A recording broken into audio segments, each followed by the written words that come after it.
For those who are new, welcome. For those who have been here already, thanks for staying. Now, let's dive into today's topic. Forza Horizon maps 1 through 5. The long-awaited map comparison video series is here. Doing this has been on my list going back a few months, going back to when I did the highway video. I had started working on notes for this series back then a little bit here and there, and now we are finally getting the video series.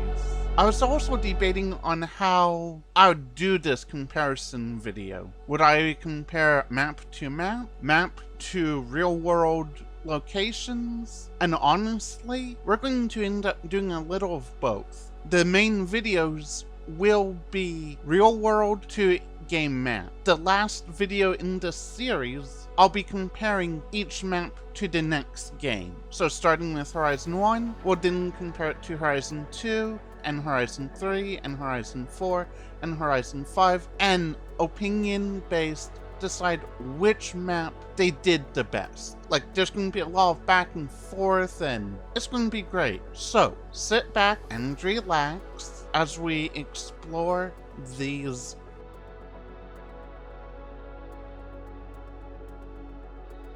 We are starting this journey off in Forza Horizon 1, Colorado. The location of the original Forza Horizon is something incredible. Thanks to one of you viewers of mine for dropping a message on my second video dedicated to Forza Horizon 1, I got clued in to some of the real world locations featured in this game. I do value education quite a bit, so when someone can offer education on a topic that I'm trying to learn more about, that helps quite a bit. The information provided to me helped as a good starting point on finding out what all in this game was based on something real versus completely made up. The first episode of this series will be focusing on just a handful of areas of this map. We'll be looking at Carson, Red Rock, Clear Springs, Beaumont and Bunker, and the Finley Dam. The areas of Kettle Hills, Gladstone, and Redfoot Ranch, I have zero info on. Also, the Montano Plains, I also have no real info on. So if you have info that you wish to give me about where these locations are based on, that would be of great help, and I'll do a revisit to this video in the future with the additional info so we can really have a full map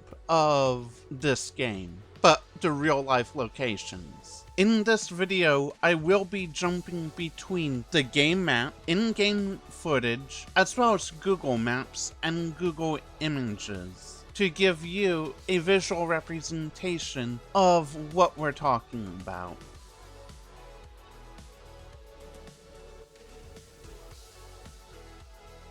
The in-game city of Carson is a very interesting location on the map. It is loosely based on the real-world city of Grand Junction.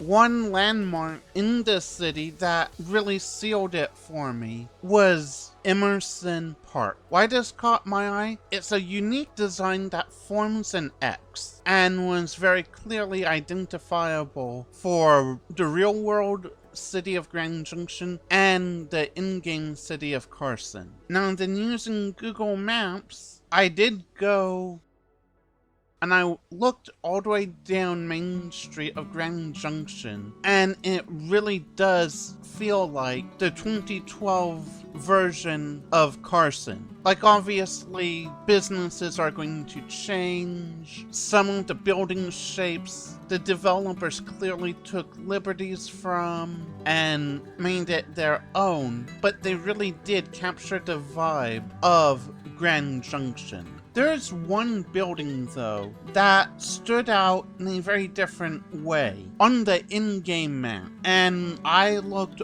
all over Google Maps in Grand Junction for this one building. I also looked for it in the town of Golden, Colorado, which other people speculated could have inspired parts of Carson. This building was not there either. The closest I can find is one of the buildings at the Denver Civic Center Park, because this one building looks so distinctly unique as like a city hall, courthouse, like the old colonial style of architecture that you usually see for either state capitals or Washington, D.C. A lot of the architecture there feels this way. You get the idea. I have the image of this building up right now, and then I found the Denver Civic Center Park, and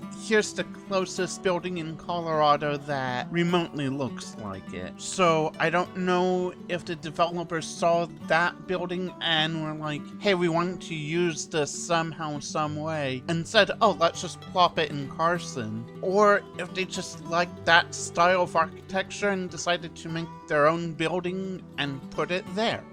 I don't know, but hey, it's an interesting find all the same. So here in Carson, in the game, to the north, we have an in-game representation of Mount Garfield. Mount Garfield is to the northeast of the real Grand Junction, and the way the fictional map and the real world map are laid out, very different, so having it still represented and being close to Carson is really interesting. Again, it is really frustrating that the developers didn't even bother to label this landmark of Mount Garfield, even if they gave it a fictional name. The fact that they didn't label it on their map is really frustrating, as well as all the other major geographical landmarks, as well as the other geological, geographical, etc. landmarks. Just south of Carson proper is the Carson Media Center. The Carson Media Center is loosely based on the Jefferson County, I guess, Civic Center, courthouse, jail, the all-in-one concept for that. Obviously, it's not a one-to-one replica, but very much inspired by the real world building. It is absolutely beautiful, but in real life, nowhere near Grand Junction. But if they're going to copy that building or make their own interpretation of it and put it anywhere, I guess where they put it on the Horizon map works. I have no problem with it. It's an odd choice because it looks like it's in the middle of nowhere almost, off by itself, and it just feels like it's filler content on the map. Now, if we look just to the east of Carson, we will notice an area called Clifton Valley. While in real life there is no Clifton Valley, just to the east of Grand Junction proper, there is an area called Clifton, and it is directly north of real-world Clifton. That's where Mount Garfield is actually located, as you see here on the map.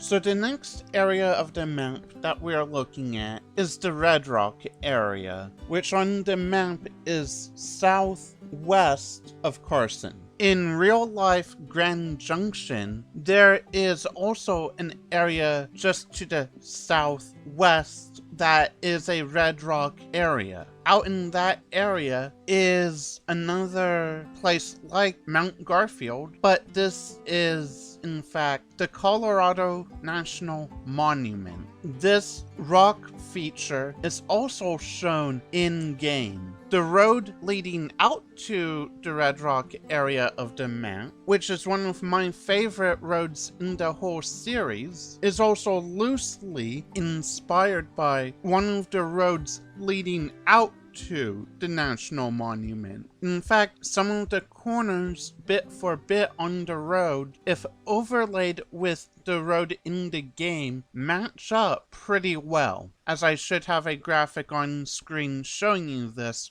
right now. Once you get out to the Red Rock area of the map and you go to the festival outpost, you are actually going to the real world Garden of the Gods and the Garden of the Gods Visitor Center. This area is absolutely breathtaking, both based on photos I've seen of the real world location and the representation we have of it in game.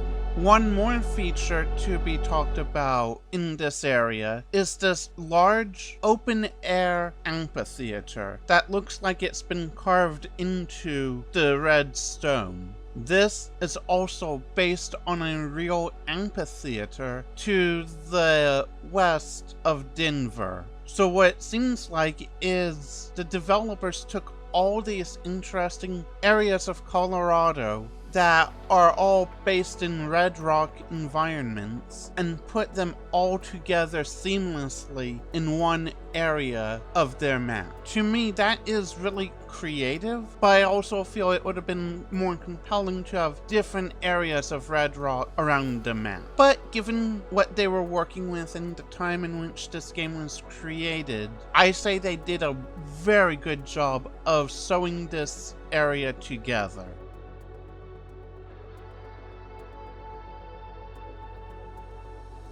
So now let's shift focus over to Beaumont and Bunker, two interesting areas of the map that in real life are relatively close to each other, all things considered. Beaumont is based loosely on the real-world town of Ouray, if I'm pronouncing that correctly. I hope I am. And Bunker was loosely based on Silverton. But starting off with Ouray, it does have some influence from real-world Silverton. It also features the real-world Ouray Courthouse, which is this cute little building. It almost looks like an old schoolhouse or something, but I guess courthouse is just as fitting. So one curious thing the developers have done, starting with this game and working their way through the entire franchise, is they'll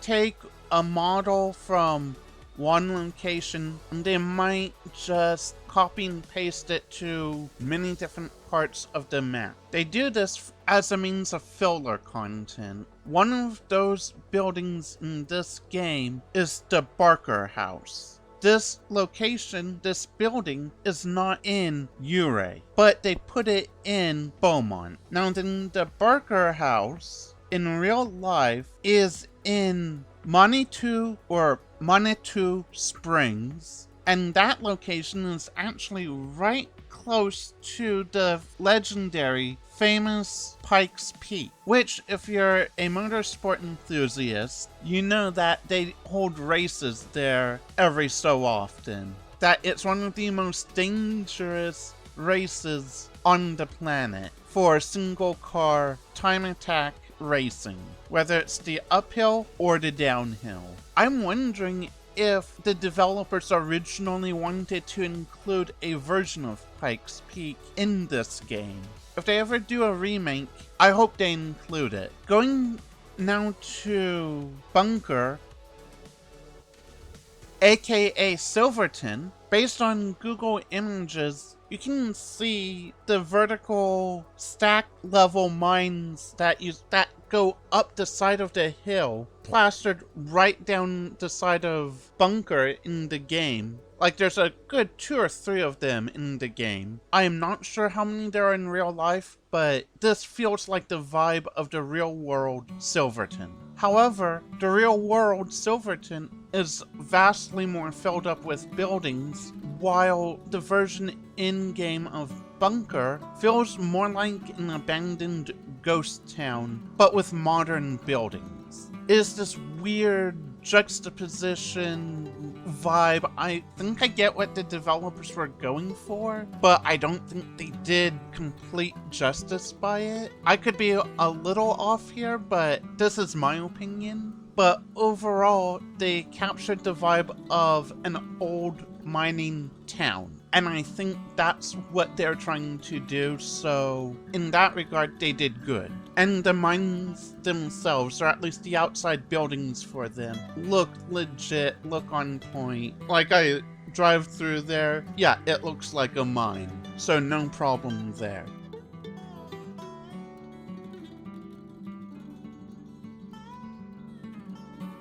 So the second to last part of this map that we're going to be looking at is the area called Clear Springs. This is the reservoir area that you race next to at the beginning of the game in the initial drive, out on your way to the Horizon Festival. This location is so very random in real life, as it is based on the Paone Reservoir. Paonia Reservoir. Do tell, can someone from that area tell me how you're supposed to pronounce that, please? I don't like butchering words, but some of these I do have issues with, and I realize they're Native American, so my apologies for butchering it. So if someone could just tell me how you're supposed to pronounce that, that would be great. But anyways, the reservoir there by Clear Springs is based on the Paonia Reservoir in real life. After looking at Google Maps, I was able to line it up pretty well to the in-game representation, and I'm 99% sure that's what that is. I actually found that name after clicking on something looking for another thing for this video, and it was on one of the forums that I got referenced to, and I looked it up for myself, and yeah, it turned out to be on point.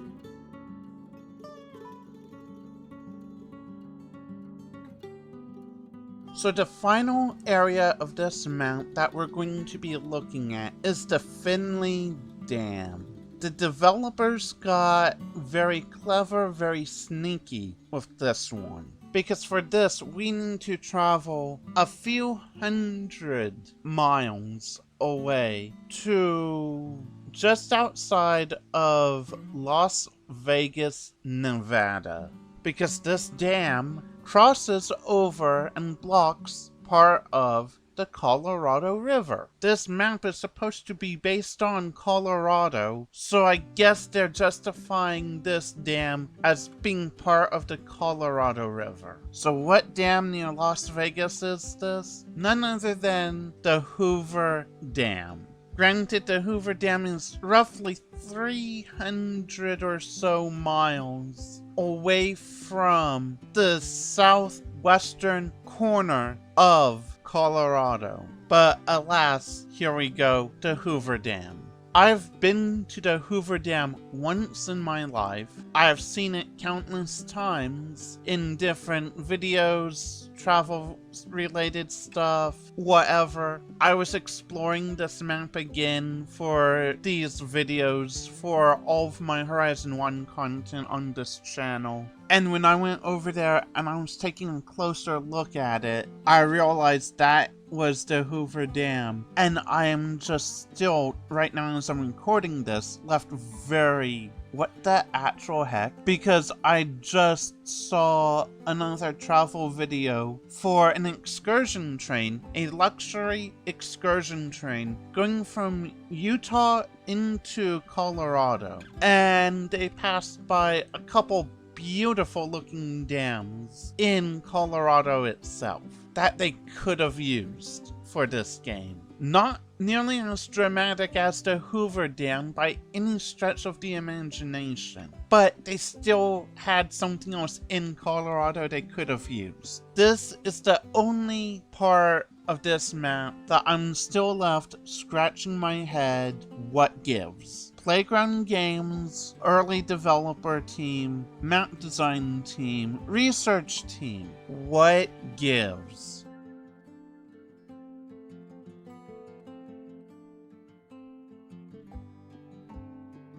When I did my first Forza Horizon 1 video, I said that this map felt like a generic Western United States because I could see aspects of California, Nevada, some areas of Oregon, Washington. I could see Colorado, I could see just the Western United States, even Arizona to a degree, New Mexico. But now that I see there's more specific Colorado elements, I do not understand the name changes, and I do not understand why you felt the need to put in the Hoover Dam, which technically isn't even in Colorado. This one just blows my mind. A game that is promoted as being based on Colorado. It feels overall like the western half of the country in a generalized sense. But then I find all the specific areas of Colorado being featured in this game, and then one random thing from a completely different state. I don't understand that. I really don't. So again, if anyone has any info on what inspired Redfoot Ranch, Eagle Ridge, Kettle Hills, or Gladstone, that would be great. I'd love to know more, and maybe if we can get that information, we can put together a fuller map. It's clear to me the developers put time and attention into making a beautiful map. This was the first Forza Horizon game made, and I still feel it is a beautiful map. So, this is part 1 of a 5-part series. I hope you are going to enjoy this series, and I hope you stay with me through it. Until next time, roll those dice, move that bishop, and collect 200 after passing go.